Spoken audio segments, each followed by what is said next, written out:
नमस्कार दोस्तों, कैसे हैं आप सभी? आई होप आप सभी ठीक होंगे। जल्दी जल्दी आप सभी हमारी इस क्लास को अपने साथियों के साथ शेयर कर दें। उस वीडियो को लाइक करना ना भूलें। ये क्लास आपके लिए बहुत ही खास होने वाली है, क्योंकि इस क्लास में आज हम सीडीपी की मैराथन करने वाले हैं। तो बहुत से क्वेश्चन आपको इसमें अलग या विशिष्ट प्रकार से दिख सकते हैं, जैसा कि आपको ये पेपर में बहुत ही सहायता करेगी। तो देखिए आज का पहला प्रश्न कि समावेशी शिक्षा के बारे में निम्नलिखित में कौन सा कथन सही नहीं है। कि समावेशी शिक्षण का अर्थ है ऐसे तरीकों से शिक्षण जो अलगाव न करे, या समावेशी शिक्षण का अर्थ है उस शिक्षा शास्त्र को अपनाना जो सभी शिक्षार्थियों की आवश्यकता का समर्थन करे, या एक समावेशी कक्षा भाषा शैलियों में अंतर को समायोजित करती है और सहयोग को बढ़ावा देती है, या एक समावेशी कक्षा निश्चित पाठ्य चर्चा और मानक मूल्यांकन पर ही केंद्रित होती है। तो समावेश शिक्षा के बारे में सही कथन कौन सा नहीं है? तो देखिए कि समावेशी शिक्षण का अर्थ है ऐसे तरीकों से शिक्षण जो अलगाव न करे। तो ये कथन समावेशी बारे शिक्षा के बारे में बिल्कुल सही है। समावेशी शिक्षण का अर्थ है उस शिक्षा शास्त्र को अपनाना जो सभी शिक्षा साथियों की आवश्यकता का समर्थन करे। तो ये भी बिल्कुल सही है। एक समावेशी कक्षा जो भाषा शैलियों में अंतर को समायोजित करती है और सहयोग को बढ़ावा देती है। तो ये भी बिल्कुल सही है। एक समावेशी कक्षा जो निश्चित पाठ्य चर्चा और मानक मूल्यांकन पर ही केंद्रित होती है। तो ये समावेशी शिक्षा के बारे में सही नहीं है। यानी कथन फोर्थ इसका राइट आंसर होगा ऑप्शन नंबर फोर्थ, कि एक समावेशी कक्षा जो निश्चित पाठ्य चर्चा और मानक मूल्यांकन पर ही केंद्रित होती है, यह समावेशी शिक्षा के बारे में सही नहीं होती। तो ऑप्शन फोर्थ इसका राइट आंसर हो जाएगा। देखिए नेक्स्ट, कि अभिकथन शिक्षा सारथी अपने पूर्व ज्ञात ज्ञान के आधार पर अपना ज्ञान स्वयं निर्मित करते हैं। कि जो शिक्षार्थी है वे अपने पूर्व ज्ञात ज्ञान के आधार पर ही अपना ज्ञान स्वयं निर्मित करते हैं। तो अभिकथन बिल्कुल राइट है। कारण आर देखिए कि पैटर्न ढूंढना और पिछले ज्ञान के साथ संबंध बनाना शिक्षार्थियों को सूचना को अर्थपूर्ण रूप से संसाधित करने में मदद करता है। कि पैटर्न ढूंढना और पिछले ज्ञान के संबंध बनाना शिक्षार्थियों को सूचना को अर्थ पूर्ण रूप से संसाधित करने में मदद करता है। तो बिल्कुल मदद करता है। तो इसका कारण भी बिल्कुल राइट होगा। यानी ए और आर दोनों सही है, जबकि आर ए की व्याख्या भी करता है। तो ऑप्शन फर्स्ट इसका राइट आंसर हो जाएगा कि अभिकथन आर और कारण दोनों सही है और आर ए की व्याख्या भी कर पाता है। एक विद्यालय में 3 शिक्षक हैं। वह सभी दावा करते हैं कि उनकी कक्षा में समावेशी शिक्षा की व्यवस्था है। तो शिक्षक फर्स्ट कहता है कि वह सभी छात्रों के लिए एक ही शिक्षण पद्धति का प्रयोग करता है। तो वह सभी छात्रों के लिए एक ही शिक्षण पद्धति का प्रयोग करता है। तो सभी छात्रों के लिए एक शिक्षण पद्धति का प्रयोग नहीं किया जा सकता समावेशी शिक्षा की व्यवस्था में।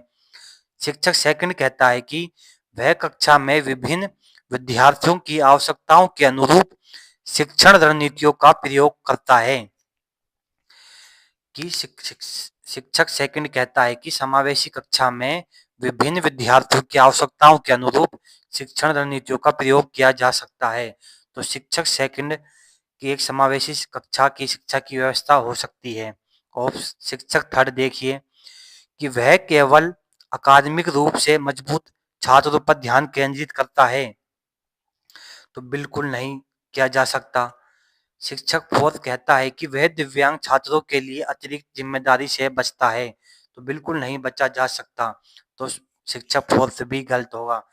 तो इसका राइट आंसर होगा शिक्षक सेकंड, कि वह कक्षा में विभिन्न विद्यार्थियों की आवश्यकताओं के अनुरूप शिक्षण रणनीतियों का प्रयोग करता है। तो ऑप्शन सेकंड इसका राइट आंसर हो जाएगा कि शिक्षक सेकंड इसका राइट आंसर होगा। देखिए नेक्स्ट, एक शिक्षक छात्रों में संज्ञानात्मक विकास को बढ़ावा देना चाहता है। इसे प्राप्त करने के लिए उसे निम्नलिखित में से क्या करना चाहिए? जो एक शिक्षक है छात्रों में संज्ञानात्मक विकास को बढ़ावा देना चाहता है, इसे प्राप्त करने के लिए उसे निम्नलिखित में से क्या करना चाहिए? कि सख्त कक्षा वातावरण प्रदान करना चाहिए, या रटने को प्रोत्साहित करना चाहिए, या समस्या समाधान और समालोचनात्मक चिंतन को बढ़ावा देना चाहिए, केवल परीक्षाओं पर ध्यान केंद्रित करना चाहिए। तो एक शिक्षक है जो छात्रों में संज्ञानात्मक विकास को बढ़ावा देता है और इसे प्राप्त करने के लिए वो समस्या समाधान और समालोचनात्मक चिंतन को बढ़ावा देना चाहता है। तो ऑप्शन थर्ड इसका राइट आंसर होगा कि समस्या समाधान और समालोचनात्मक चिंतन को बढ़ावा देना चाहता है। तो थर्ड ऑप्शन इसका राइट आंसर हो जाएगा। कि मैं कक्षा 5 का शिक्षक अपने कक्षा के बच्चों के लिए अधिगम रचनात्मक दृष्टिकोण का पालन करता हूँ। इस रणनीति का पालन करते समय मैं निम्नलिखित में से किन बिंदुओं को ध्यान में रखता हूँ? कि अधिगम शिक्षक के सीधे अनुदेशन के माध्यम से होता है, या छात्र अपने अनुभव और अंत्यक्रियाओं के माध्यम से ज्ञान का निर्माण करते हैं, या याद रखना ज्ञान को बनाए रखने का प्राथमिक तरीका है, या बुद्धिमत्ता स्थिर होती है, इसे आगे विकसित नहीं किया जा सकता। तो दोस्तों इसका आंसर बताइए क्या होगा? कि मैं कक्षा 5 का शिक्षक हूँ, अपने कक्षा के बच्चों के लिए अधिगम के रचनात्मक दृष्टिकोण का पालन करता हूँ। तो इस रणनीति का पालन करते समय निम्नलिखित में से किन बिंदुओं को ध्यान में रखता है? कि अधिगम के सीधे अनुदेशन से माध्यम होता है, तो बिल्कुल रोंग। किस अधिगम शिक्षक के सीधे अनुदेशन के माध्यम से होता है, तो बिल्कुल रोंग है। तो ऑप्शन ए गलत हो जाएगा। छात्र अपने अनुभव और अंत्यक्रियाओं के माध्यम से ज्ञान का निर्माण करता है, तो बिल्कुल छात्र अपने अनुभव और अंत्यक्रियाओं के माध्यम से ज्ञान का निर्माण करता है। तो बी ऑप्शन इसका राइट आंसर हो जाएगा। याद रखना ज्ञान को बनाए रखने का प्राथमिक तरीका है, तो बिल्कुल नहीं है याद रखना प्राथमिक तरीका ज्ञान को बनाए रखने के लिए। बुद्धिमत्ता स्थिर होती है और इसे आगे विकसित नहीं किया जा सकता, तो बुद्धि स्थिर नहीं होती और इसे आगे विकसित किया जा सकता है। तो डी ऑप्शन भी इसका गलत हो जाएगा, यानी ओनली बी ऑप्शन इसका राइट आंसर होगा। यानी थर्ड ऑप्शन इसका राइट आंसर होगा कि ओनली बी, कि छात्रों अपने अनुभव और अंत्यक्रियाओं के माध्यम से ज्ञान का निर्माण करते हैं। तो बी। देखिए दोस्तों अगला नेक्स्ट। मेरी कक्षा के आधे छात्र मध्यावधि परीक्षा में गणित विषय में फेल हो गए। उनके कक्षा शिक्षक होने के नाते मुझे अपने कक्षा के छात्रों को अभिप्रेरित करने के लिए कौन सी रणनीति अपनानी चाहिए? कि अक्सर पुरस्कार और दंड का उपयोग करना चाहिए, या छात्रों को अपने स्वयं के अधिगम लक्ष्य निर्धारित करने के लिए प्रोत्साहित करना चाहिए, या असफलता को रोकने के लिए अत्यधिक चुनौतीपूर्ण कार्य से बचना चाहिए, या उनके मन को शांत करने के लिए समूह में कार्य वाली गतिविधियों को बढ़ावा देना चाहिए। तो कक्षा के आधे छात्र मध्यावधि परीक्षा में गणित विषय में फेल हो गए। उनके कक्षा शिक्षक होने के नाते अपने कक्षा के छात्रों को अभिप्रेरित करने के लिए रणनीतियों का प्रयोग करना चाहिए। कि अक्सर पुरस्कार और दंड का प्रयोग करना चाहिए, तो बिल्कुल नहीं करना चाहिए, ऑप्शन ए गलत हो जाएगा। छात्रों को अपने स्वयं के अधिगम के लक्ष्य निर्धारित करने के लिए प्रोत्साहित करना चाहिए, तो बिल्कुल छात्रों को अपने स्वयं के अधिगम के लक्ष्य निर्धारित करने के लिए प्रोत्साहित करना चाहिए। तो बी ऑप्शन राइट है। सफलताओं को रोकने के लिए अत्यधिक चुनौतीपूर्ण कार्य से बचना चाहिए, तो बिल्कुल असफलता को रोकने के लिए अत्यधिक चुनौतीपूर्ण कार्यों से बचना चाहिए। तो सी ऑप्शन भी राइट होगा। उनके मन को शांत करने के लिए समूह में कार्य वाली गतिविधियों को बढ़ाना चाहिए, तो डी ऑप्शन भी रॉन्ग होगा। तो यानी बी और सी इसका राइट आंसर है। तो ऑप्शन सेकंड इसका राइट आंसर हो जाएगा, जिसमें बी और सी इसका राइट आंसर होगा। रवि एक शिक्षक है जो अक्सर प्रश्नोत्तरी आयोजित करते हैं, छात्रों को अपने काम का आत्म आकलन करने के लिए प्रोत्साहित करते हैं और उनकी अधिगम की प्रक्रियाओं को निर्देशित करने के लिए रचनात्मक प्रतिपुष्टि प्रदान करते हैं। वह अपनी शिक्षण रणनीतियों को संशोधित करने के लिए किन आकलनों का प्रयोग करता है? कि रवि मुख्य रूप से किस प्रकार के आकलन का प्रयोग कर रहा है? कि अधिगम के लिए आकलन, अधिगम के लिए आकलन, अधिगम का आकलन, अधिगम के रूप में आकलन या संकलनात्मक आकलन। तो दोस्तों, रवि एक शिक्षक है जो अक्सर क्विज आयोजित करता है और छात्रों को अपने काम का आत्म आकलन करने के लिए प्रोत्साहित करते हैं और उनकी अधिगम की प्रक्रिया को निर्देशित करने के लिए संरचनात्मक प्रतिपुष्टि प्रदान करते हैं। तो वह अपनी शिक्षण रणनीतियों को संशोधित करने के लिए किन आकलनों का प्रयोग करता है? तो वह रवि मुख्य रूप से अधिगम के लिए आकलन का प्रयोग कर रहा है। तो सेकंड ऑप्शन इसका राइट आंसर होगा कि अधिगम के लिए आकलन इसका राइट आंसर हो जाएगा। एक शिक्षक ने देखा कि एक छात्र कक्षा के दौरान गणितीय अवधारणाओं को समझने में असमर्थ है। वह एक त्वरित मौखिक मूल्यांकन करता है, अतिरिक्त उदाहरण प्रदान करता है और छात्र की जरूरतों को पूरा करने के लिए अपनी शिक्षण रणनीतियों को समायोजित करता है। तो शिक्षक किस प्रकार के मूल्यांकन का प्रयोग कर रहा है? कि जो एक शिक्षक है कि संकलनात्मक आकलन, अधिगम के लिए आकलन या निदानात्मक आकलन या अधिगम का आकलन। तो एक शिक्षक ने देखा कि एक छात्र कक्षा के दौरान गणितीय अवधारणाओं को समझने के लिए असमर्थ है, तो वह एक त्वरित मूल्यांकन करता है, तो अतिरिक्त उदाहरण प्रदान करता है और छात्र की जरूरतों को पूरा करने के लिए अपनी शिक्षण रणनीतियों को समायोजित करता है। तो शिक्षक किस प्रकार का मूल्यांकन करता है? तो शिक्षक दोस्तों इसमें निदानात्मक आकलन का प्रयोग करता है, यानी ऑप्शन थर्ड इसका राइट आंसर हो जाएगा कि शिक्षक निदानात्मक आकलन के मूल्यांकन का प्रयोग करता है। तो ऑप्शन थर्ड इसका राइट आंसर होगा। देखिए अगला नेक्स्ट, कि एक शिक्षक छात्रों को उनके प्रदर्शन के आधार पर ग्रेड देने के लिए अंतिम अवधि टर्म एंड की परीक्षा का प्रयोग करता है। वह कोई प्रतिपुष्टि नहीं देता या अपने शिक्षण रणनीतियों को बेहतर बनाने के लिए परिणामों का प्रयोग नहीं करता।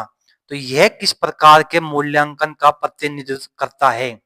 कि अधिगम के लिए आकलन या निदानात्मक आकलन या अधिगम का आकलन या रचनात्मक आकलन।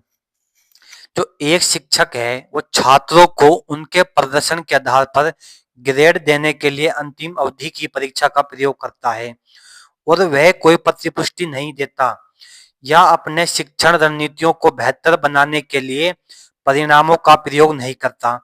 तो यह दोस्तों किस प्रकार का मूल्यांकन हो सकता है? तो जल्दी से इसका राइट आंसर बताइए क्या होगा? तो दोस्तों ये अधिगम का आकलन है, ये अधिगम का आकलन के प्रकार के मूल्यांकन का प्रतिनिधित्व करता है, यानी ऑप्शन थर्ड इसका राइट आंसर होगा। अधिगम का आकलन इसका राइट आंसर है।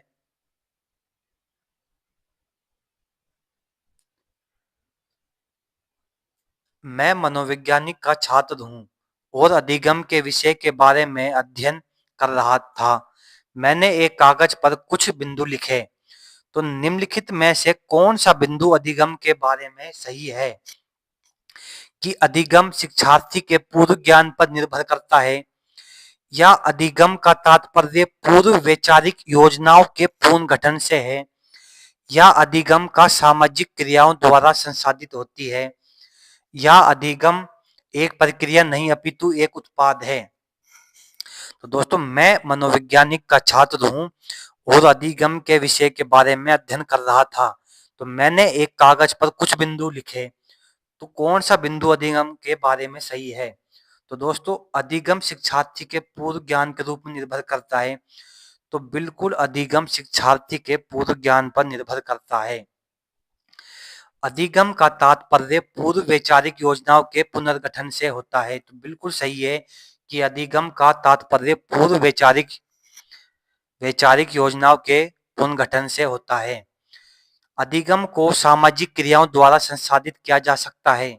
तो बिल्कुल अधिगम को सामाजिक क्रियाओं द्वारा संसाधित किया जा सकता है। अधिगम एक प्रक्रिया नहीं अपितु एक उत्पाद है। तो ये ऑप्शन गलत होगा कि अधिगम एक प्रक्रिया नहीं अपितु एक उत्पाद है। तो अधिगम एक प्रक्रिया है। तो ऑप्शन फोर्थ इसका गलत है, यानी फर्स्ट सेकंड थर्ड इसका राइट आंसर होगा।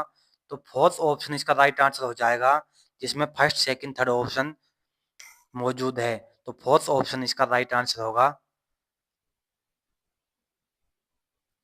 वंचित वर्गों से आने वाले छात्रों के समावेशन के लिए विविध परंपराओं के प्रति जागरूकता और संवेदनशीलता को बढ़ावा देना चाहिए,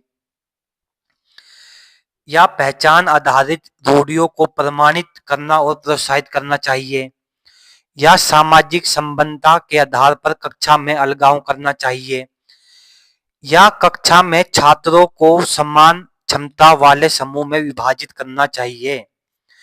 तो वंचित वर्गों में आने वाले छात्रों के समावेशन के लिए विविध परंपराओं के प्रति जागरूकता और संवेदनशीलता को बढ़ावा देना चाहिए। तो ये सही है। पहचान आधारित रूढ़ियों को प्रमाणित करना या प्रोत्साहित करना चाहिए, तो बिल्कुल नहीं। सामाजिक संबद्धता के आधार पर कक्षा में अलगाव करना चाहिए, तो बिल्कुल नहीं किया जा सकता। कक्षा में छात्रों का समान क्षमता वाले समूह में विभाजित किया जा सकता है, तो नहीं किया जा सकता। यानी वंचित वर्गों से आने वाले छात्रों के समावेशन के लिए विविध परंपराओं के प्रति जागरूकता और संवेदनशीलता को बढ़ावा देना चाहिए। तो ऑप्शन फर्स्ट इसका राइट आंसर हो जाएगा। तो ऑप्शन फर्स्ट इसका राइट आंसर है। देखिए अगला नेक्स्ट, कक्षा में अधिगम के रूप में आकलन की निम्नलिखित में से कौन सी सीमा है कि यह छात्रों को आत्मचिंतन में संलग्न होने की अनुमति नहीं देती, या यह शिक्षक केंद्रित है और छात्र सुविधाएं को हतोत्साहित करता है, या यह उन छात्रों के लिए चुनौतीपूर्ण हो सकता है जिनमें आत्म नियमन कौशल की कमी है, या यह केवल संज्ञानात्मक आकलन के लिए तत्काल प्रतिक्रिया प्रदान करता है। तो दोस्तों, कक्षा में अधिगम के रूप में आकलन की निम्न में से सीमा है कि यह छात्रों को आत्मचिंतन में संलग्न होने की अनुमति नहीं देती, तो बिल्कुल देती है। तो ऑप्शन फर्स्ट इसका गलत होगा।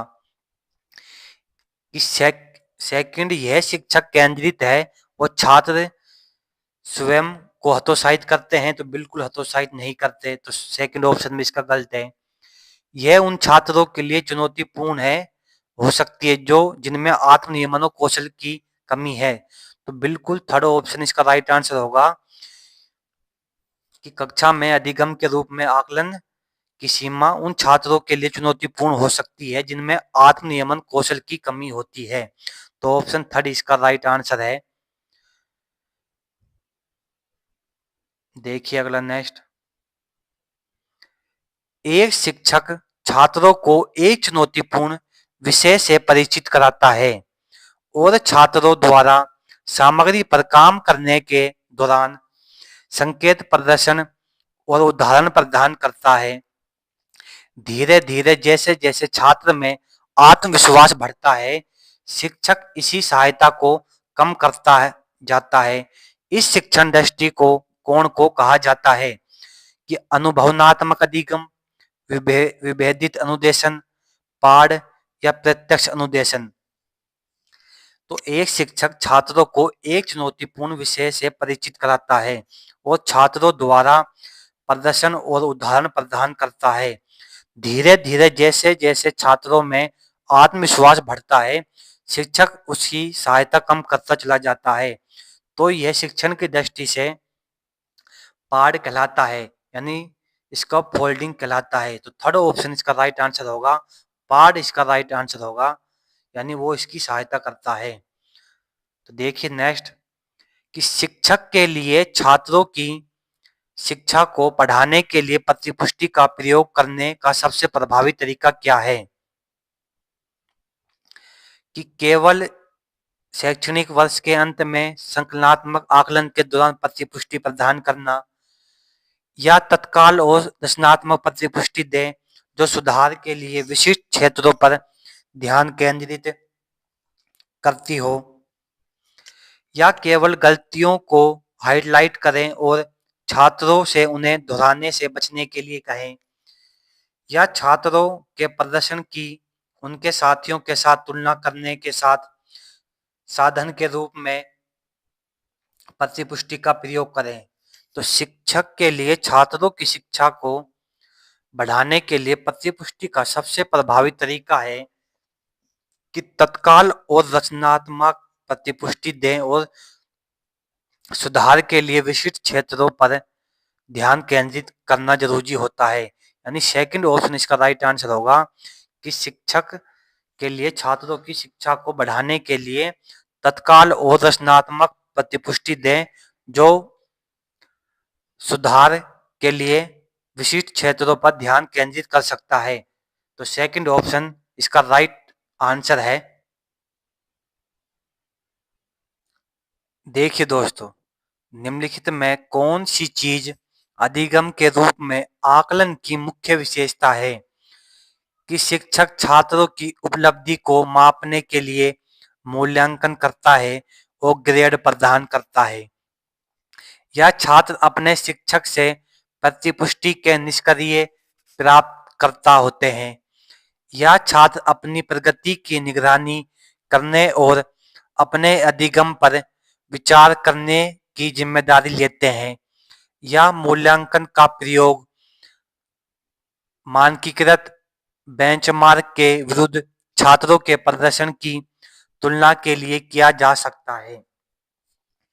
तो निम्न में से कौन सी चीज जो अधिगम के रूप में आकलन की मुख्य विशेषता होती है?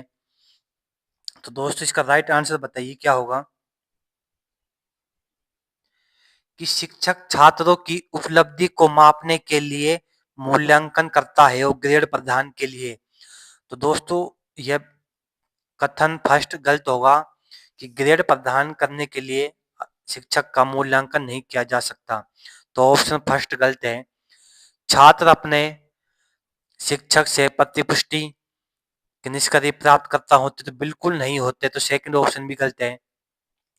छात्र अपनी प्रगति की निगरानी करने और अपने अधिगम पर विचार करने की जिम्मेदारी लेते हैं, तो बिल्कुल ऑप्शन थर्ड इसका राइट आंसर होगा कि छात्र अपनी प्रगति की निगरानी करने और अपने अधिगम पर विचार करने की जिम्मेदारी लेते हैं।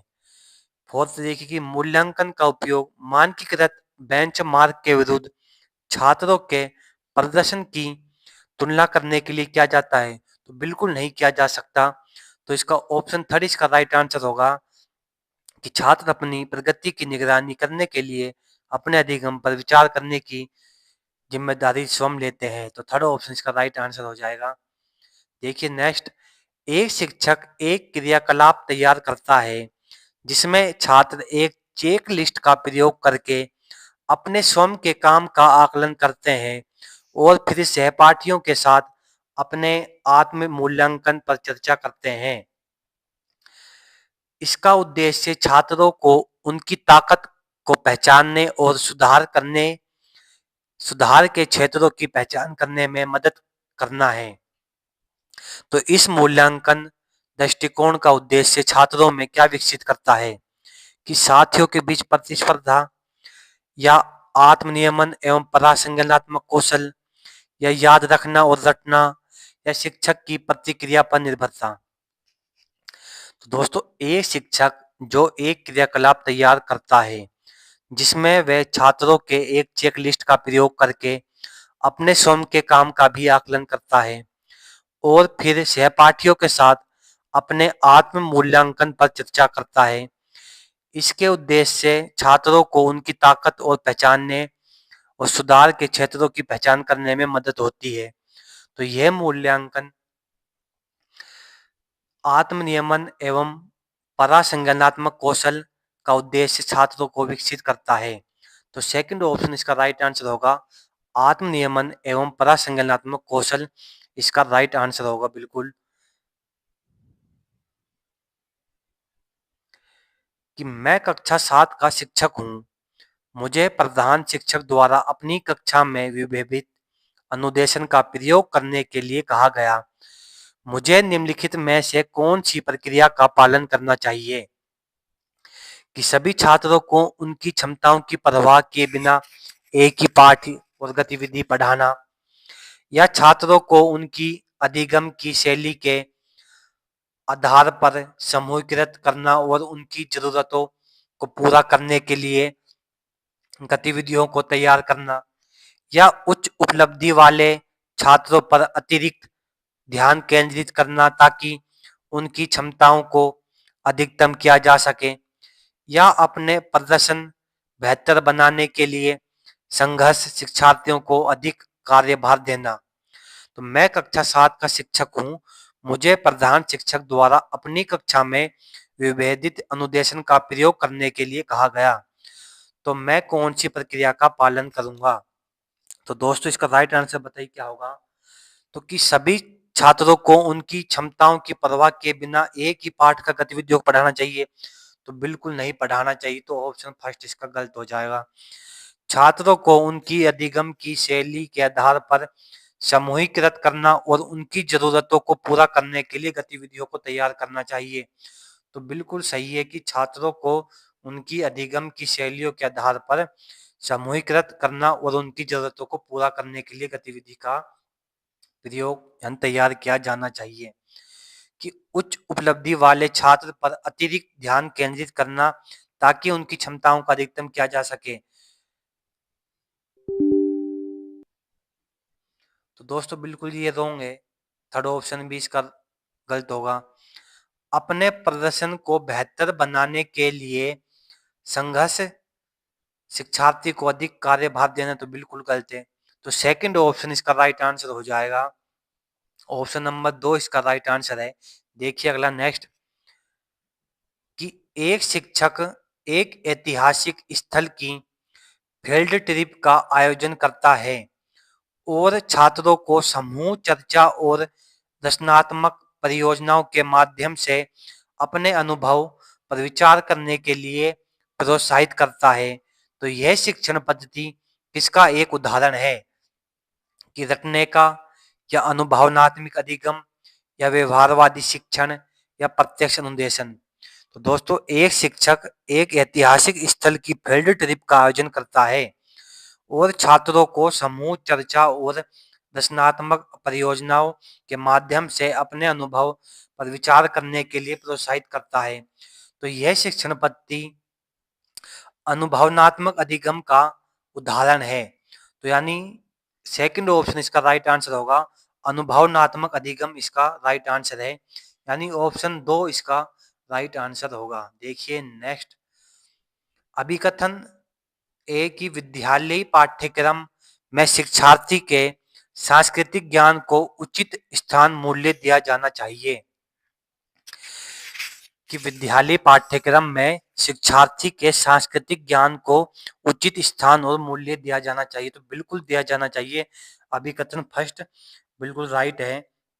देखिए कारण आर, कि विद्यार्थी को उनकी सांस्कृतिक पहचान बनाए रखने के लिए समर्थन प्रदान करना अधिगम की प्रक्रिया को सुगम बनाता है। तो बिल्कुल सही है इसका कारण आर भी, कि विद्यार्थियों को उनकी सांस्कृतिक पहचान बनाए रखने के लिए समर्थन प्रदान करना अधिगम की प्रक्रिया को सुगम बनाता है।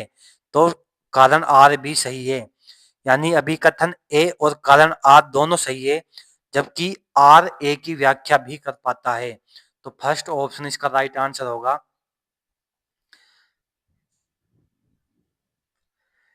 निम्न में से किसे संरचनात्मक मूल्यांकन नहीं माना जाएगा? कि निम्न में से किसे संरचनात्मक मूल्यांकन नहीं माना जाएगा? कि छात्रों के पूर्व ज्ञान को निर्धारित करने के लिए एक नई अवधारणा की शुरुआत में दिया गया आकलन, या छात्रों और शिक्षकों को आगामी प्रतिपुष्टि प्रदान करने के लिए कक्षा के दौरान किया गया आकलन, या एक मूल्यांकन कार्य जो मानदंडों के मानक पैमाने के अनुसार छात्रों की तुलना करने में सहायक होता है, या एक छात्र के अधिगम में अवधारणाओं की पहचान करने के लिए उपयोग किया जाने वाला आकलन। तो दोस्तों इसका राइट आंसर बताइए क्या होगा? तो दोस्तों छात्रों के पूर्व ज्ञान को निर्धारित करने के लिए एक नई अवधारणा की शुरुआत में दिया गया आकलन संरचनात्मक मूल्यांकन नहीं हो सकता। तो ऑप्शन फर्स्ट भी इसका राइट आंसर नहीं होगा।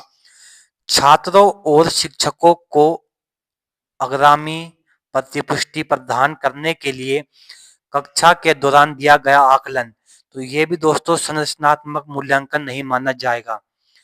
एक मूल्यांकन कार्य जो मानदंडों के एक मानक पैमाने के अनुसार छात्रों की तुलना करने में सहायक हो, तो ये दोस्तों संरचनात्मक मूल्यांकन हो सकता है।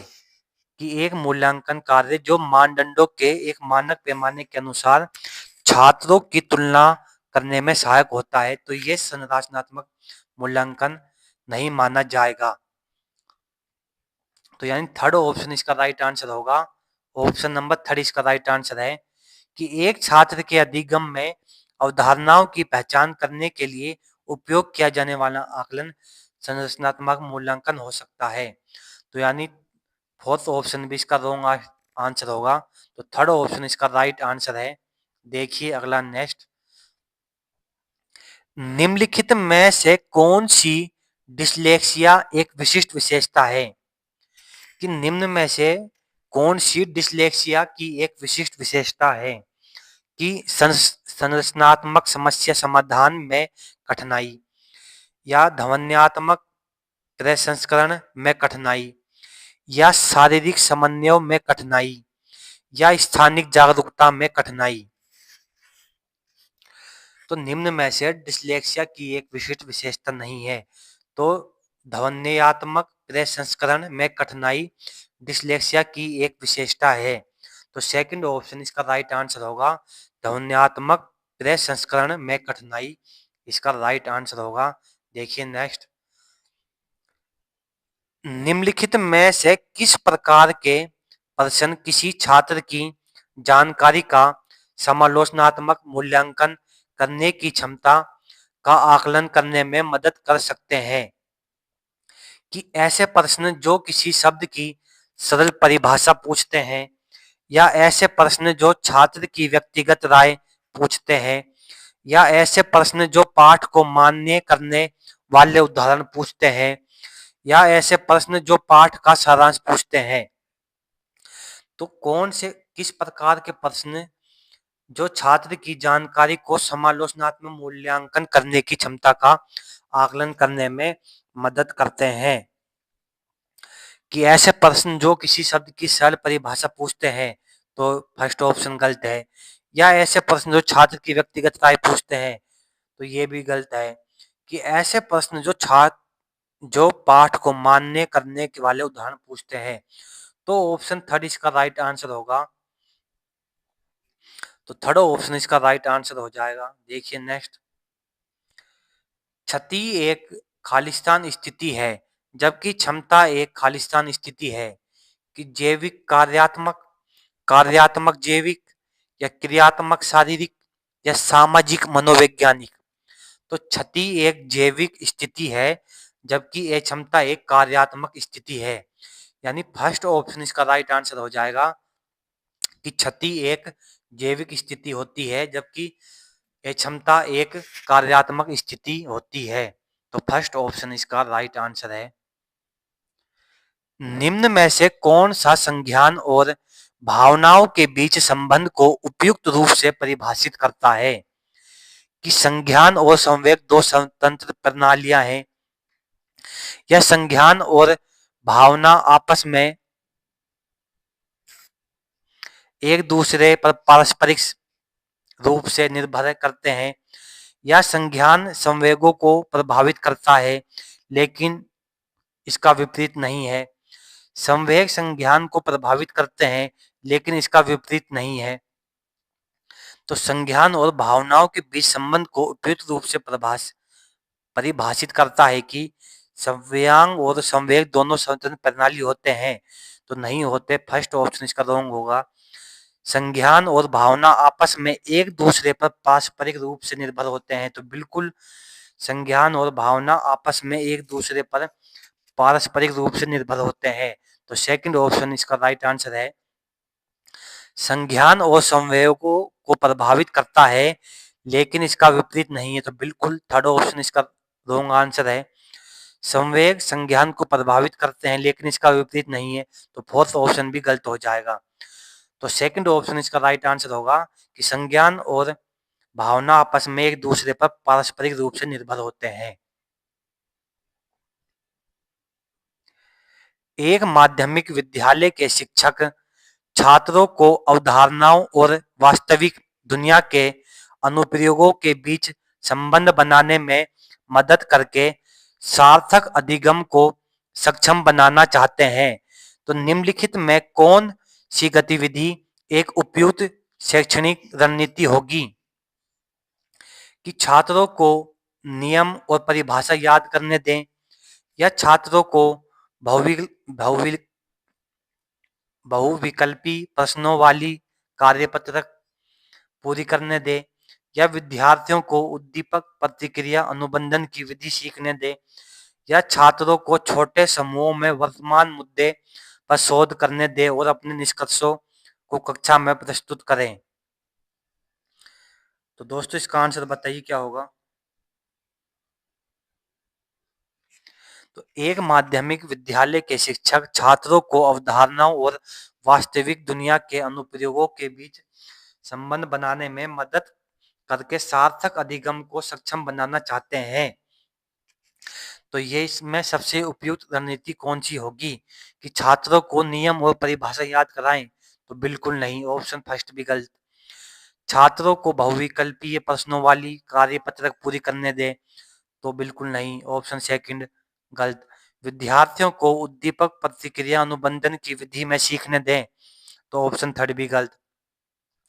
छोटे छात्रों को छोटे समूहों में वर्तमान मुद्दे पर शोध करने दें और अपने निष्कर्षों को कक्षा में प्रस्तुत करें, तो ऑप्शन फर्स्ट इसका राइट आंसर होगा कि छात्रों को छोटे समूहों वर्तमान मुद्दे पर शोध करने दें और अपने निष्कर्षों को कक्षा में प्रस्तुत करें, तो ऑप्शन फोर्थ इसका राइट आंसर है। डिसलेक्सिया एक खालिस्तान स्थिति है, जबकि जो शिक्षार्थी की खालिस्तान करने की क्षमता को प्रभावित करती है, कि भावनात्मक चित्र बनाना या तंत्रिका संबंधित ध्वनियों को प्रतीकों से जोड़ना, या शारीरिक साथियों के साथ सामाजिकरण, या संवेदी शरीर की गतिविधि का समन्वय करना। तो दोस्तों डिसलेक्सिया एक तंत्रिका संबंधित स्थिति है जो शिक्षार्थियों की ध्वनियों को प्रतीकों से जोड़ना की क्षमता को प्रभावित करती है। तो सेकंड ऑप्शन इसका राइट आंसर हो जाएगा कि तंत्रिका संबंधित और ध्वनियों को प्रतीकों से जोड़ना। कि डिसलेक्सिया एक तंत्रिका संबंधित स्थिति होती है और शिक्षार्थी की ध्वनियों को प्रतीकों से जोड़ने की क्षमता को प्रभावित करती है। तो ऑप्शन सेकंड इसका राइट आंसर होगा। संरचनात्मक मूल्यांकन के लिए कार्य की प्रगति को दर्शाते पोर्टफोलियो एक प्रभावी प्रणाली है, क्योंकि वह छात्रों को आकलन की प्रक्रिया में शामिल करती है, या वे व्यक्तिगत छात्रों की प्रगति के बारे में अंतर्दृष्टि प्रदान करते हैं, या वह मुख्य रूप से अंतिम उत्पाद की प्रस्तुति पर ध्यान केंद्रित करते हैं, या वे छात्र के ठोस सबूत पेश करते हैं। संरचना मूल्यांकन के लिए कार्य की प्रगति को दर्शाते पोर्टफोलियो को एक प्रभावी प्रणाली है, क्योंकि वह छात्रों के आकलन की प्रक्रिया में शामिल होते हैं। बिल्कुल ए ऑप्शन सही है। वह व्यक्तिगत छात्रों की प्रगति के बारे में अंतर्दृष्टि प्रदान करता है, तो बिल्कुल करती है, ऑप्शन बी सही है।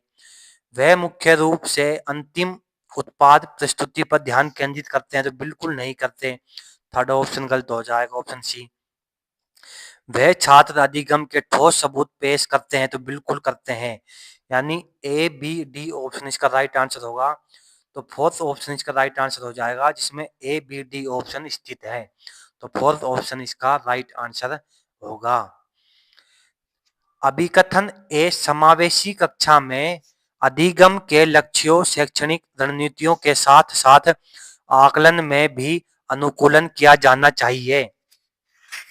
तो समावेशी कक्षा में अधिगम के लक्ष्यों, शैक्षणिक रणनीतियों के साथ साथ आकलन में भी अनुकूलन किया जाना चाहिए, तो बिल्कुल किया जाना चाहिए। तो अभिकथन ए बिल्कुल राइट है। देखिए कारण आर कि समावेशन का दर्शन शैक्षणिक दृष्टिकोण और आकलन के माध्यम से सभी व्यक्तिगत मतभेदों को समाप्त करने की वकालत करता है। कि समावेशन का दर्शन शैक्षणिक दृष्टिकोण और आकलन के माध्यम से सभी व्यक्तिगत मतभेदों को समाप्त करने के लिए वकालत करता है, तो बिल्कुल नहीं करता, तो कारण इसका रॉन्ग हो जाएगा। तो ए सही है लेकिन आर गलत है, यानी ऑप्शन थर्ड इसका राइट आंसर होगा। ए सही है लेकिन आर गलत है, तो थर्ड ऑप्शन इसका राइट आंसर हो जाएगा। देखिए अगला नेक्स्ट। एक शिक्षक ने देखा कि उसका एक छात्र बहुत विचलित है और कक्षा के दौरान ध्यान केंद्रित करने में परेशानी महसूस करता है। तो निम्न में से कौन सी रणनीति छात्र को ध्यान केंद्रित करने में मदद करने के लिए एक प्रभावी रणनीति होगी? कि छात्रों को कक्षा के दौरान बार बार कार्य करने के लिए देना, या छात्रों को सख्ती से अपना अवधान अवधि बढ़ाने को कहना, या स्वयं नियमन और स्वयं प्रबंधन के लिए छात्र को एक टाइमर देना, या माता पिता को बुलाना और छात्र के खिलाफ सख्त अनुशासनात्मक कार्रवाई करना। तो एक शिक्षक ने देखा कि उसका एक छात्र विचलित है और कक्षा के दौरान ध्यान केंद्रित करने में परेशानी महसूस करता है। तो निम्न में से कौन सी रणनीति छात्र को ध्यान केंद्रित करने में मदद करने के लिए एक प्रभावी रणनीति होगी? कि छात्रों को कक्षा के दौरान बार बार कार्य करने के लिए देना, तो बिल्कुल गलत है ये फर्स्ट ऑप्शन। छात्रों को सख्ती से अपना अवधान अवधि बढ़ाने कहना, तो ये भी ऑप्शन गलत होगा, सेकंड ऑप्शन भी। स्वनियमन और समय प्रबंधन के लिए छात्र को एक टाइमर देना, तो ऑप्शन थर्ड सही हो सकता है कि एक स्वनियमन और समय प्रबंधन के लिए एक छात्र को टाइमर देना। माता पिता को बुलाना और छात्र के खिलाफ सख्त अनुशासनात्मक कार्रवाई करना, तो ऑप्शन फोर्थ इसका रॉन्ग है, यानी ऑप्शन थर्ड इसका राइट आंसर होगा। स्वनियमन और समय प्रबंधन के लिए छात्र को एक टाइमर देना इसका राइट आंसर होगा। देखिए अगला नेक्स्ट। समावेशी कक्षा की दिशा में काम करने वाले शिक्षक पाठ्य चर्चा में अनुकूलन बनाएं, विविध दृष्टिकोणों को शामिल करें, अपने स्वयं के अंतर्निहित पूर्वग्रहों की जांच करें, या विविधता को एक बाधा के रूप में देखें। तो समावेशी कक्षा की दिशा में काम करने वाले शिक्षक पाठ्य चर्चा में अनुकूलन बनाए रखें, तो फर्स्ट ऑप्शन सही है। विविध दृष्टिकोणों को शामिल करें, तो ये भी बिल्कुल राइट है। अपने स्वयं के अंतर्निहित पूर्वग्रह की जांच करें, तो बिल्कुल थर्ड ऑप्शन बिल्कुल राइट है। विविधता को एक बाधा के रूप में देखें, तो ऑप्शन फोर्थ रॉन्ग होगा कि विविधता को एक बाधा के रूप में नहीं देखा जा सकता। तो इसका राइट आंसर होगा फर्स्ट सेकंड थर्ड इसका राइट आंसर है। एक समावेशी कक्षा की दिशा में लिए शिक्षक काम करने के लिए, तो इसका सेकंड ऑप्शन इसका राइट आंसर हो जाएगा, फर्स्ट सेकंड थर्ड, जिसमें देखिए अगला नेक्स्ट। एक विज्ञान शिक्षक एक गतिविधि आयोजित करता है जिसमें छात्र स्कूल के बगीचे में एक छोटा सा खाद गड्ढा बनाते हैं। वे अपघटन प्रक्रिया का निरीक्षण करते हैं, अपने निष्कर्षों को रिकॉर्ड करते और पर्यावरण के लिए खाद बनाने के महत्व पर चर्चा करते हैं। तो शिक्षक उन्हें घर पर बायोडिग्रेडेबल और गैर बायोडिग्रेडेबल कचरे की पहचान करके इसे गतिविधि को अपने दैनिक जीवन में जोड़ने के लिए प्रोत्साहित करते हैं। तो अनुभवनात्मक अधिगम के संदर्भ में ये गतिविधि क्या दर्शाती है कि सक्रिय भागीदारी के बिना अवलोकन के माध्यम से अधिगम। एक पारंपरिक दृष्टिकोण जहां शिक्षक अवधारणाओं को समझता है, या व्यवहारिक अधिगम जो सिद्धांतों को वास्तविक जीवन के अनुभव से जोड़ता है, या अपघटन प्रक्रिया को रटना। तो दोस्तों, एक विज्ञान शिक्षक एक गतिविधि आयोजित करता है जिसमें छात्र स्कूल के बगीचे में एक छोटा सा खाद गड्ढा बनाते हैं। वे अपने अपघटन प्रक्रिया का निरीक्षण करते हैं, अपने निष्कर्षों को रिकॉर्ड करते हैं और पर्यावरण के लिए खाद बनाने के महत्व पर चर्चा करते हैं। तो शिक्षक उन्हें घर पर बायोडिग्रेडेबल और गैर बायोडिग्रेडेबल कचरे की पहचान करके इस गतिविधि को अपने दैनिक जीवन से जोड़ने के लिए प्रोत्साहित करता है। तो ये अनुभवनात्मक अधिगम किस गतिविधि को दर्शाता है कि सक्रिय भागीदारी के बिना अवलोकन माध्यम से अधिगम। तो ऑप्शन फर्स्ट इसका रॉन्ग होगा।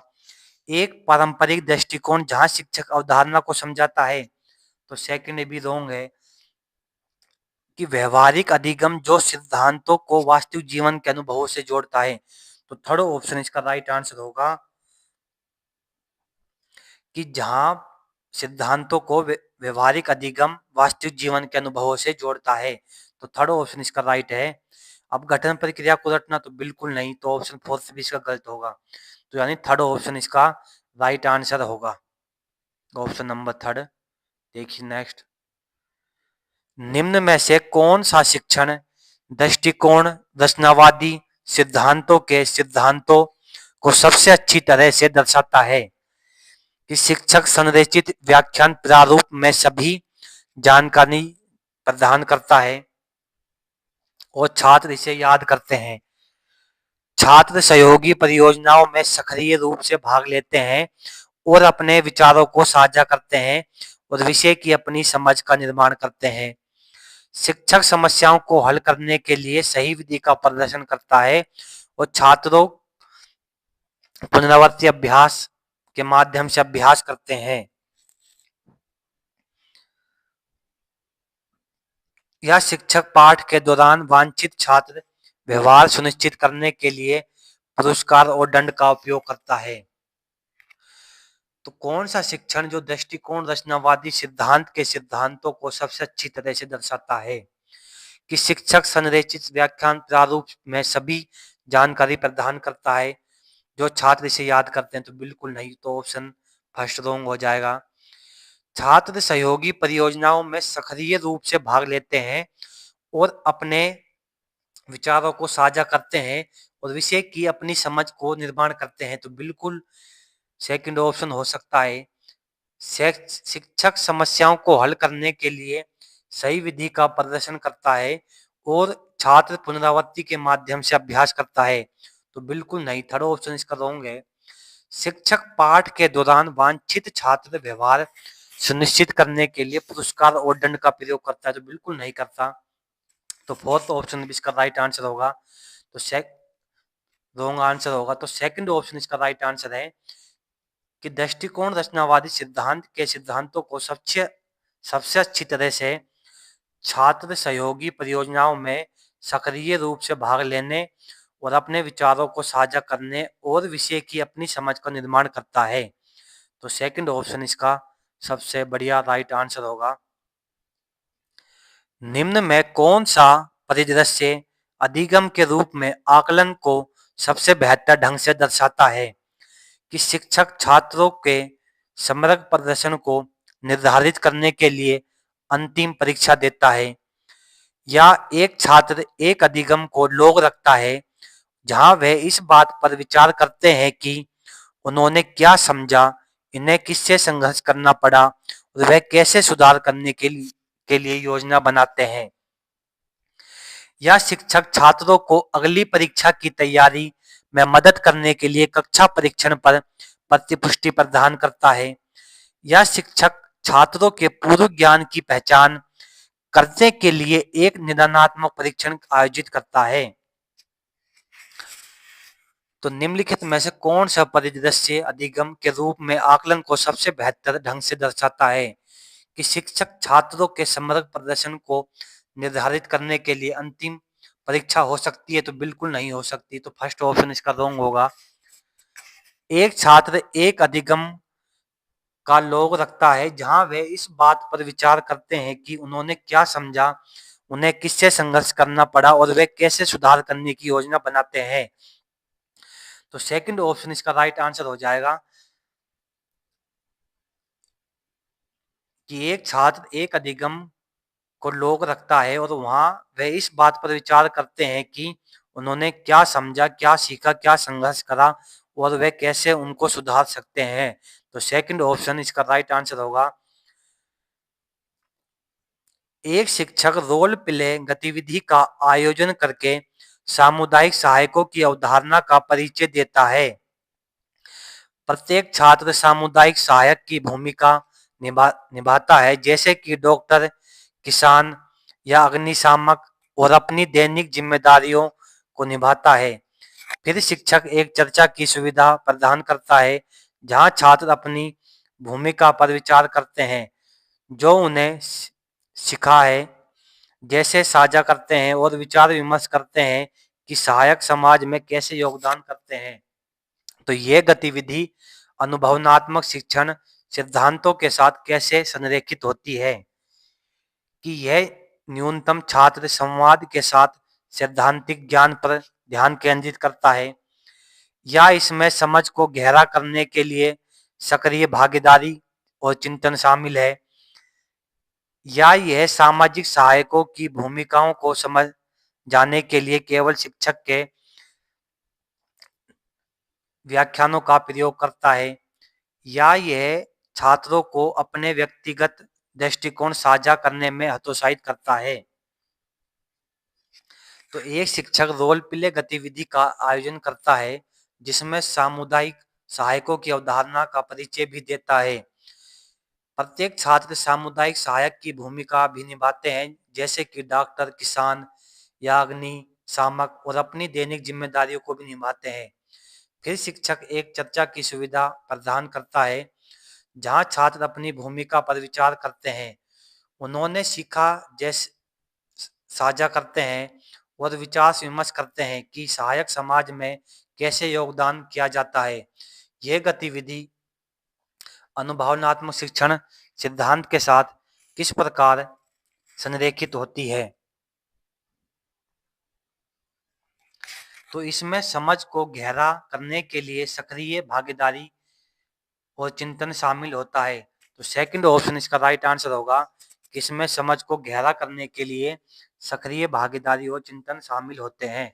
तो सेकंड ऑप्शन इसका राइट आंसर हो जाएगा।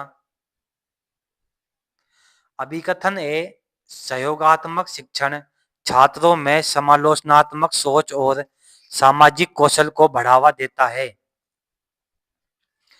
कि अभिकथन ए सहयोगात्मक शिक्षण छात्रों में समालोचनात्मक सोच और सामाजिक कौशल को बढ़ावा देता है। तो बिल्कुल समालोचनात्मक सोच सामाजिक कौशल को बढ़ावा देता है। तो फर्स्ट अभिकथन फर्स्ट इसका राइट होगा। कारण आर कि सहयोगात्मक शिक्षण छात्रों को साथियों के साथ बातचीत करने, दृष्टिकोण साझा करने और समस्याओं को एक साथ हल करने के अनुमति देता है। तो बिल्कुल ये कारण भी इसका राइट है कि सहयोगात्मक शिक्षण छात्रों को साथियों के साथ बातचीत करने और दृष्टिकोण साझा करने, समस्याओं को एक साथ हल करने की अनुमति देता है। यानी अभिकथन ए और कारण आर दोनों सही है और आर ए की व्याख्या भी करता है। तो फर्स्ट ऑप्शन इसका राइट आंसर हो जाएगा कि ए और आर दोनों सही है, जबकि आर ए का सही स्पष्टीकरण भी करता है। अभिकथन ए कि छात्र अधिगम को बेहतर बनाने में संकलनात्मक आकलन की तुलना में रचनात्मक मूल्यांकन अधिक प्रभावी होता है। कि अभिकथन ए छात्र अधिगम को बेहतर बनाने में संकलनात्मक आकलन की तुलना में संरचनात्मक मूल्यांकन अधिक प्रभावी होता है। तो अभिकथन ए बिल्कुल राइट होगा। कारण आर संरचनात्मक मूल्यांकन निरंतर प्रतिक्रिया प्रदान करता है, जो छात्रों को उनकी कमजोरियों की पहचान करने और अधिगम की प्रक्रिया के दौरान उन पर काम करने में मदद करता है। तो इसका कारण भी बिल्कुल सही है कि संरचनात्मक मूल्यांकन जो निरंतर प्रतिक्रिया प्रदान करता है और छात्रों को उनकी कमजोरियों को भी पहचानने में मदद करता है और अधिगम की प्रक्रिया के दौरान उन पर काम करने में भी मदद करता है। तो फर्स्ट ऑप्शन इसका राइट आंसर हो जाएगा, यानी ए और आर दोनों सही है, जबकि आर ए का सही स्पष्टीकरण भी कर पाता है। तो फर्स्ट ऑप्शन इसका राइट आंसर होगा। देखिए नेक्स्ट, अभिकथन ए करके सीखना निष्क्रिय सुनने की तुलना में कम प्रभावी दृष्टिकोण है। अभिकथन करके सीखना निष्क्रिय सुनने की तुलना में कम प्रभावी दृष्टिकोण है। तो अभिकथन ए इसका रॉन्ग होगा कि करके सीखने निष्क्रिय सुनने की तुलना में कम प्रभावी होता है। तो ये इसका रॉन्ग आंसर होगा।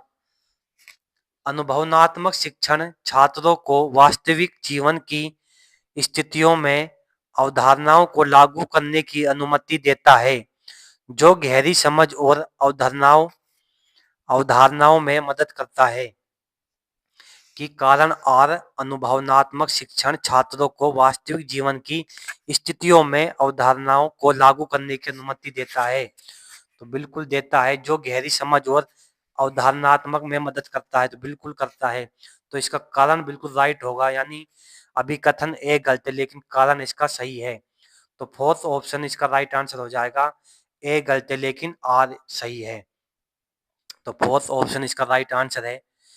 अभिकथन ए रचनावादी शिक्षण अधिगम की प्रक्रिया में छात्रों की सक्रिय भागीदारी पर ध्यान केंद्रित करता है।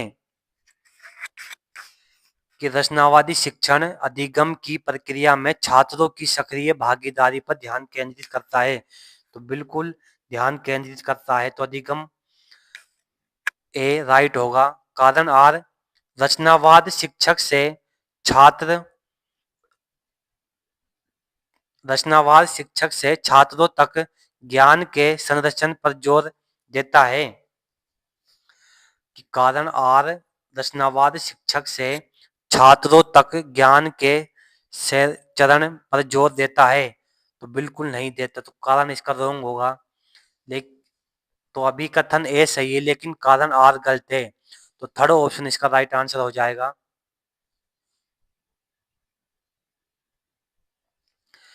एक शिक्षिका अपनी कक्षा में निम्न परिदृश्य प्रस्तुत करती है कि रवि के पास एक कंटेनर में 5 लीटर पानी है। उसे एक कार्य पूरा करने के लिए ठीक 3 लीटर की आवश्यकता है, लेकिन कंटेनर पर कोई निशान नहीं है। उसके पास एक कंटेनर है जिसमें ठीक 2 लीटर पानी आ सकता है। रवि इन 2 कंटेनरों का प्रयोग करके ठीक 3 लीटर कैसे माप सकता है। कि शिक्षक छात्रों को समूह में समस्या पर चर्चा करने और हल करने के लिए प्रोत्साहित करता है। तो शिक्षक किस शिक्षण रणनीति का प्रयोग कर रहा है और यह समस्या समाधान कौशल के साथ कैसे संरेखित होती है। कि केवल दोहराए जाने वाले प्रश्नों को हल करके रखने के लिए या समस्या आधारित शिक्षण दृष्टिकोणों का उपयोग कर रही है जो विश्लेषणात्मक चिंतन को विकसित करता है, या वह छात्र के मापन के पूर्व ज्ञान का परीक्षण करती है, या वह व्यक्तिगत कार्य सौंपकर सहयोग को हतोत्साहित करती है। तो जो एक शिक्षिका है, वो रवि के पास एक कंटेनर में 5 लीटर पानी है। उसे एक कार्य पूरा करने के लिए 3 लीटर की आवश्यकता है, लेकिन कंटेनर पर कोई निशान नहीं है। तो उसके पास एक कंटेनर है जिसमें ठीक 2 लीटर पानी आ सकता है। तो रवि इन 2 कंटेनरों का उपयोग करके 3 लीटर पानी माप सकता है। तो यह शिक्षण रणनीति समस्या आधारित शिक्षण दृष्टिकोणों का उपयोग करती है, जो विश्लेषणात्मक चिंतन को विकसित करता है। यानी ऑप्शन सेकंड इसका राइट आंसर हो जाएगा कि वह समस्या आधारित शिक्षण दृष्टिकोण का उपयोग करती है, जो विश्लेषणात्मक चिंतन को विकसित करता है। तो सेकंड ऑप्शन इसका राइट आंसर है।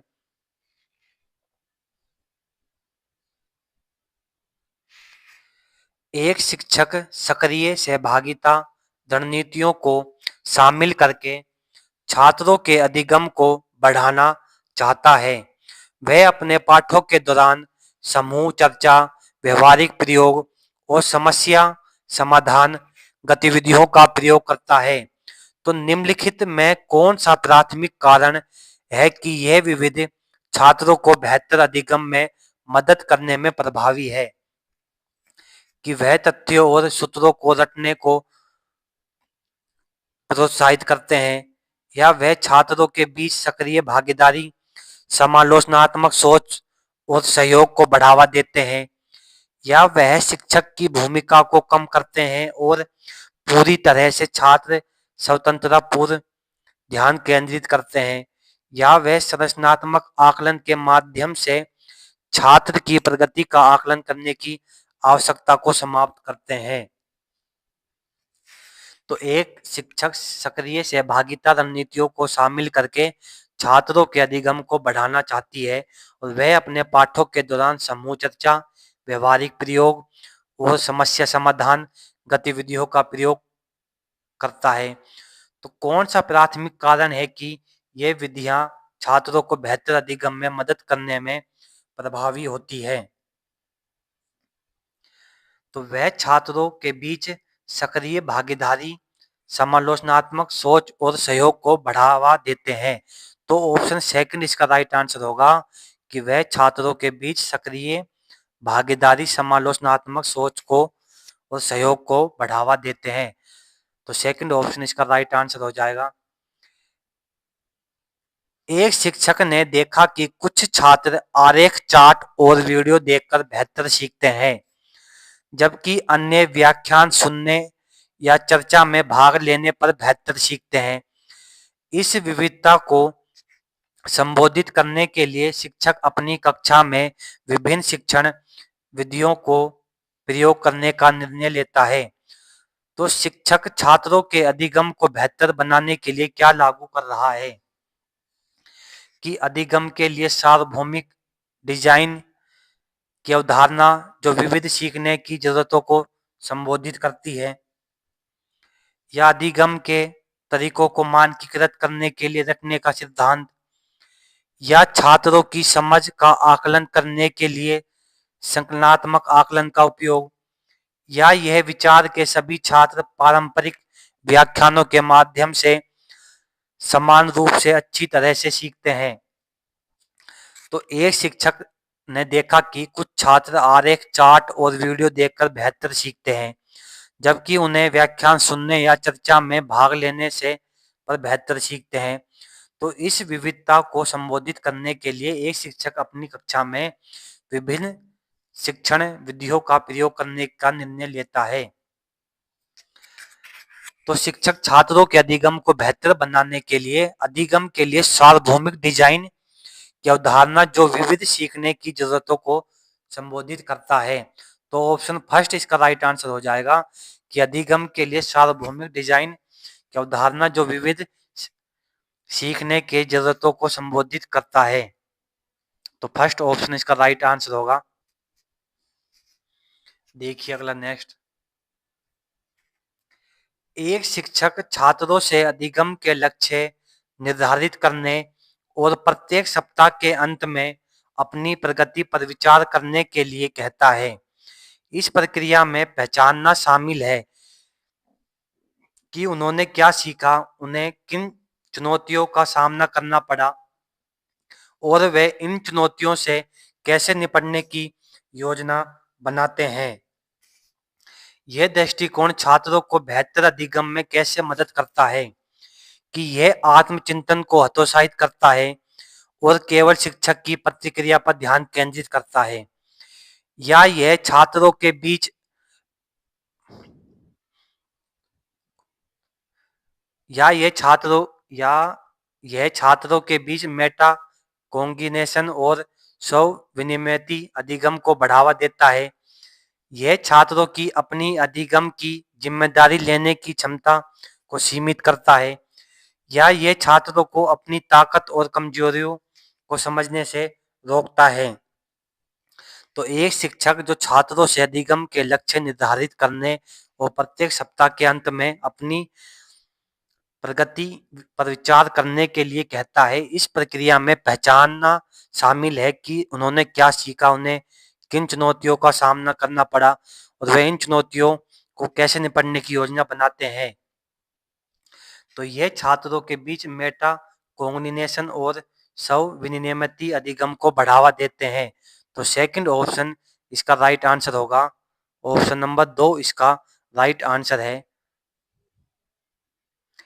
एक पाठ के दौरान एक शिक्षक प्रदूषण के विषय को छात्र के दैनिक जीवन से जोड़ता है, उन्हें अपने आसपास के वातावरण में प्रदूषण के स्रोतों की पहचान करने और इसे कम करने के तरीके सुझाने के लिए कहता है।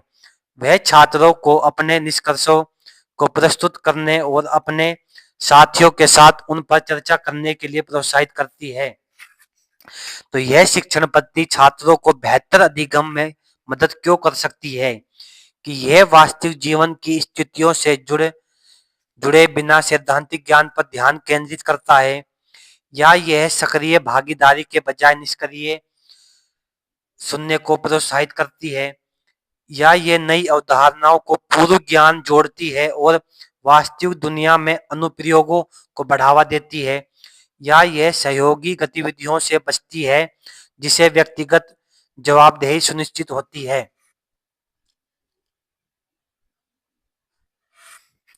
तो एक पाठ के दौरान एक शिक्षिका प्रदूषण के विषय को एक छात्र के दैनिक जीवन से जोड़ता है, उन्हें अपने आसपास के वातावरण में प्रदूषण के स्रोतों की पहचान करने और इसे कम करने के तरीके सुझाने के लिए कहता है। तो वह छात्रों को अपने निष्कर्षों को प्रस्तुत करने और अपने साथियों के साथ उन पर चर्चा करने के लिए प्रोत्साहित करता है। तो यह शिक्षण पद्धति छात्रों को बेहतर अधिगम में मदद करती है कि यह नई अवधारणाओं को पूर्व ज्ञान से जोड़ती है और वास्तविक दुनिया में अनुप्रयोगों को बढ़ावा देती है। तो थर्ड ऑप्शन इसका राइट आंसर हो जाएगा कि यह नई अवधारणाओं को पूर्व ज्ञान से जोड़ती है और वास्तविक दुनिया में अनुप्रयोगों को बढ़ावा देती है।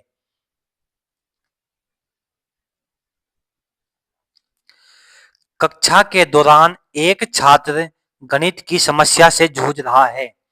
समाधान प्रदान करने के बजाय शिक्षक मार्गदर्शक प्रश्न पूछता है, जैसे आप समस्या के बारे में क्या जानते हैं और आप आगे क्या कदम उठा सकते हैं। तो छात्र को बेहतर ढंग से अधिगम में मदद करने के लिए शिक्षक को किस शिक्षण सिद्धांत को लागू करना होता है कि पाठ जिसमें छात्रों को प्रगति करने में मदद करने के लिए अस्थायी सहायता प्रदान करना शामिल हो,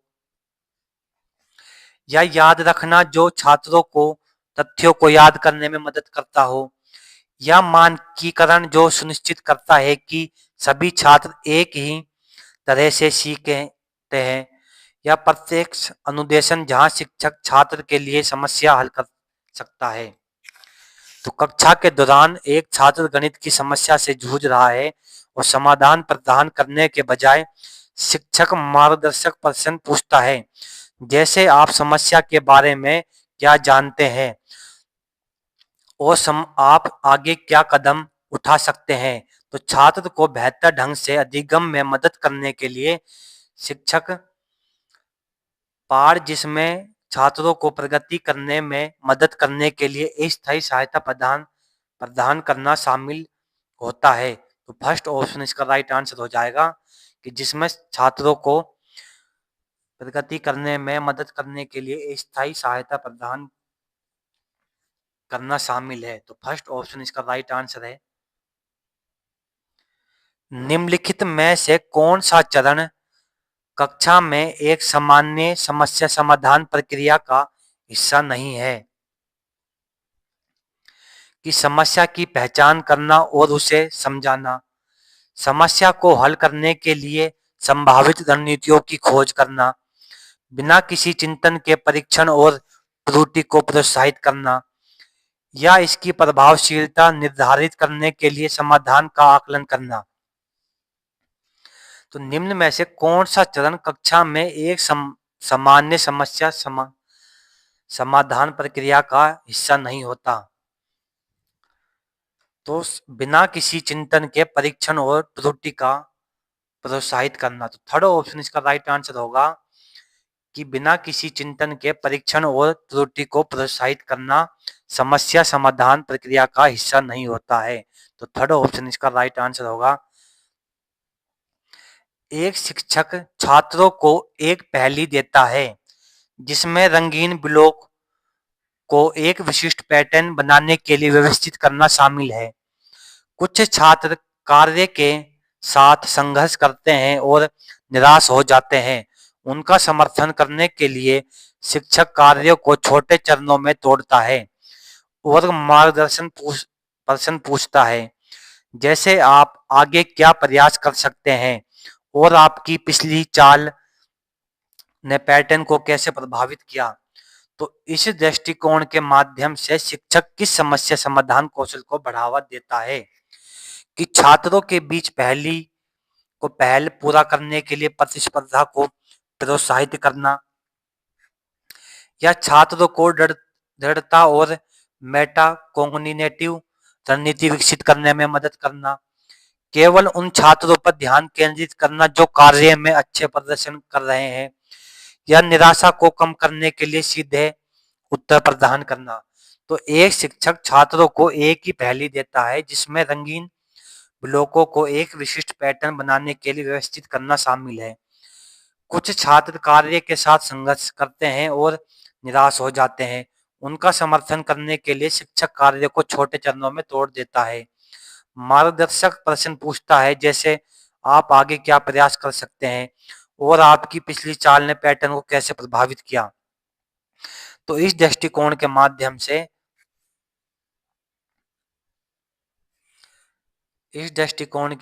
से शिक्षक छात्रों को दृढ़ता और मेटाकोग्निटिव रणनीति विकसित करने में मदद करता है।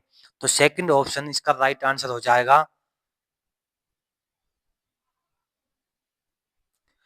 एक शिक्षिका अपने छात्रों में यह कल्पना करने के लिए कहती है कि वह आर्किटेक्ट है जो पक्षियों के लिए घर डिजाइन कर रहे हैं। वह कागज, टहनियों और मिट्टी जैसी सामग्री प्रदान करते हैं, उन्हें अनोखे बेड हाउस मॉडल बनाने के लिए प्रोत्साहित करते हैं। तो वह गतिविधि बच्चों में रचनात्मक को कैसे बढ़ावा देती है? कि वास्तुशिल्प डिजाइन को रटने के लिए प्रोत्साहित करके, या कल्पना और व्यवहारिक समस्या समाधान को बढ़ावा देकर, या केवल सही परिणाम प्राप्त करने पर ध्यान केंद्रित करके, या छात्रों को सख्त दिशा निर्देशों और पूर्व निर्धारित डिजाइनों तक सीमित करके। तो एक शिक्षिका अपने छात्रों को यह कल्पना करने के लिए कहती है कि वह जो पक्षियों के लिए घर डिजाइन कर रहे हैं, उन्हें कागज, टहनियों और मिट्टी जैसी सामग्री प्रदान करते हैं और उन्हें अनोखे बेड हाउस मॉडल बनाने के लिए प्रोत्साहित किया जाता है। तो यह गतिविधि बच्चों की संरचनात्मक सोच को बढ़ावा देती है, यानी कल्पना और व्यवहारिक समस्याओं समाधान को बढ़ावा देकर। सेकंड ऑप्शन इसका राइट आंसर हो जाएगा।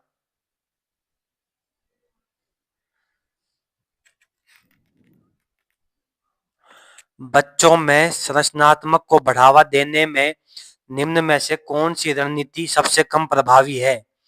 कि बच्चों को खुलेआम सवालों और चुनौतियों को पता लगाने की अनुमति देना, एक कठोर ढांचा प्रदान करना और छात्रों से इसका ठीक से पालन करने के लिए अपेक्षा करना, विविध समाधानों के लिए विचार मंथन सूत्रों को प्रोत्साहित करना, मुक्त अभिव्यक्ति के लिए सामग्री और अवसर प्रदान करना। बच्चों में संरचनात्मक को बढ़ावा देने में निम्न में से कौन सी रणनीति सबसे प्रभावी है? तो एक कठोर ढांचा प्रदान करना और छात्रों में इसका ठीक से पालन करने की अपेक्षा करना रणनीति सबसे कम प्रभावी होती है। तो सेकंड ऑप्शन इसका राइट आंसर हो जाएगा।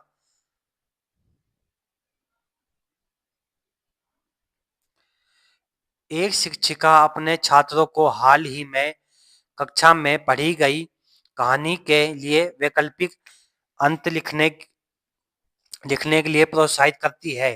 वह अपने विचार साझा करने और यह बताने के लिए कहती है कि उन्होंने अपना विशेष अंत क्यों चुना। तो संरचनात्मक को बढ़ावा देने में इस गतिविधि का प्राथमिक उद्देश्य क्या है? कि मूल कहानी की तथ्य याद करने पर ध्यान केंद्रित करना, समालोचनात्मक सोच और कल्पनाशील कहानी कहने के कौशल को प्रभावित करना, या सख्त नियमों के माध्यम से व्याकरण और विराम चिन्हों को सिखाना, या इस बात पर जोर देना कि कहानी का समाप्त करने का केवल एक ही सही तरीका है। तो एक शिक्षिका अपने छात्रों को हाल ही में कक्षा में पढ़ी गई कहानी के वैकल्पिक अंत लिखने के लिए प्रोत्साहित करती है और वह उनसे अपने विचार साझा करने और बताने के लिए कहती है। उन्होंने अपना विशेष अंत क्यों चुना। संरचनात्मक को बढ़ावा देने में गतिविधि का प्राथमिक उद्देश्य क्या है? तो समालोचनात्मक सोच और कल्पनाशील कहानी के कहने के कौशल को विकसित करना इसका प्राथमिक उद्देश्य होता है। तो सेकंड ऑप्शन इसका राइट आंसर हो जाएगा कि समालोचनात्मक सोच और कल्पनाशील कहानी कहने के कौशल को विकसित करना।